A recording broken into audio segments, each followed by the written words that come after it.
بسم اللہ الرحمن الرحیم اللہم صلی علی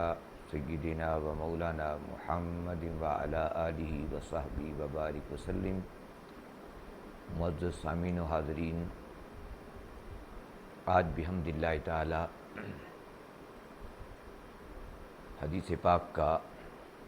دوسرا لیکچر، جس کا عنوان ہے تاجدار کائنات صلی اللہ علیہ وسلم نے ارشاد فرمایا کہ دو چیزیں ایسی ہیں جن سے بہتر و افضل کوئی چیز نہیں ہے۔ یقینی بات ہے اور ایمان کا تقاضا ہے کہ تاجدار کائنات صلی اللہ علیہ وسلم کی زبان اقدس سے نکلا ہوا جملہ وہ حرف آخر ہے۔ تاجدار کائنات صلی اللہ علیہ وسلم سے بڑھ کر کوئی صادق نہیں، کوئی امین نہیں، اور جو تاجدار کائنات فرما دیں وہ جملہ وحی الہی ہی کا ایک مفہوم ہوتا ہے۔ اور تاجدار کائنات صلی اللہ علیہ وسلم فرما رہے ہیں کہ الایمان باللہ، اللہ پر ایمان لانا یہ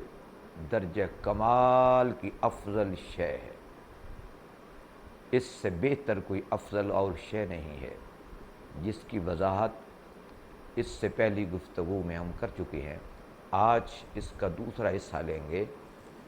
جس میں فرمایا وَالنَّفْعُ بِالْمُسْلِمِينَ، وَالنَّفْعُ لِلْمُسْلِمِينَ، مسلمانوں کو نفع دینا، امت مصطفیٰ کی بھلائی کرنا، امت مصطفیٰ کی خیر چاہنا، انسانی ہمدردی، پیار، اخوت، بھائی چارہ، دوستی، محبت، عزت، احترام، گویا امت مصطفیٰ کی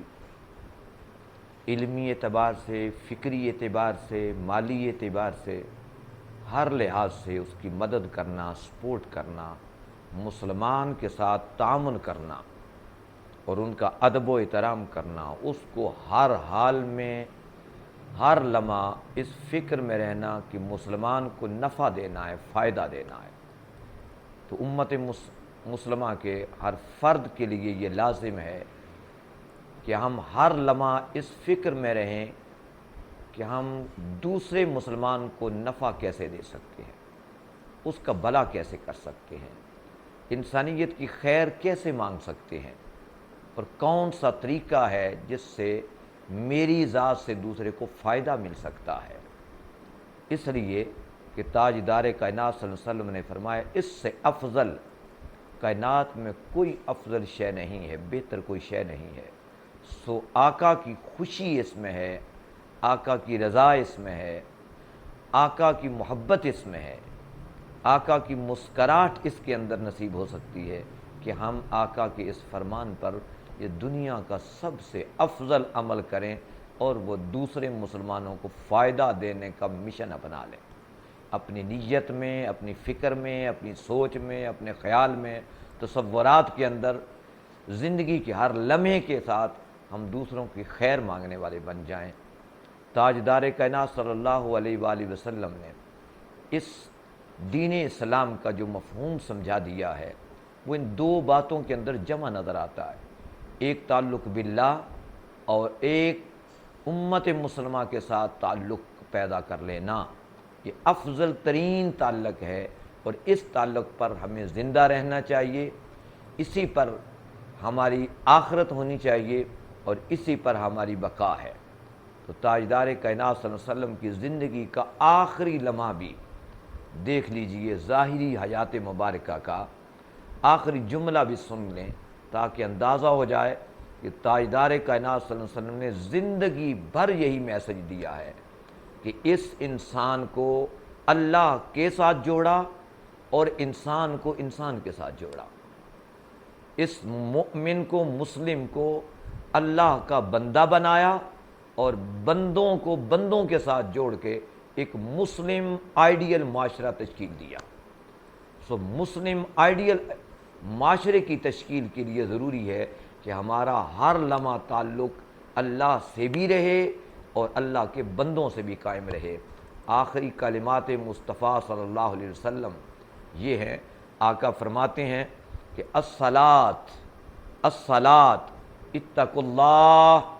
فیما ملکت ایمانکم، کمال کا فلسفہ انسانیت اور فلسفہ دین دیا ہے۔ فرمایا کہ میں تو اس دنیا سے جا رہا ہوں، پردہ فرما رہا ہوں، اے میری امت قیامت تک یاد رکھنا، نماز نماز نماز نماز کی حفاظت کرنا، نماز سے اللہ کا تعلق مضبوط ہوتا ہے، نماز کی حفاظت کرنا۔ اور پھر فرمایا کہ اپنے ماتحت جو غریب لوگ ہیں، زیر دست لوگ ہیں، غلام لوگ ہیں، تمہاری کفالت میں ہیں، تم اپنے ماتحتوں سے، کمزوروں سے تعلق قائم رکھنا، ان کی مدد کرتے رہنا، ان کی مدد کرتے رہنا، اور اللہ سے ڈرتے رہنا، اور غریب کی مدد کرتے رہنا۔ گویا اس کا بھی مفہوم یہی سمجھ میں آتا ہے کہ نماز کے ذریعے اے بندے تو اللہ کے ساتھ اپنا تعلق جوڑتے رہنا، اور انسانی ہمدردی کے تحت انسانوں کے ساتھ اپنا تعلق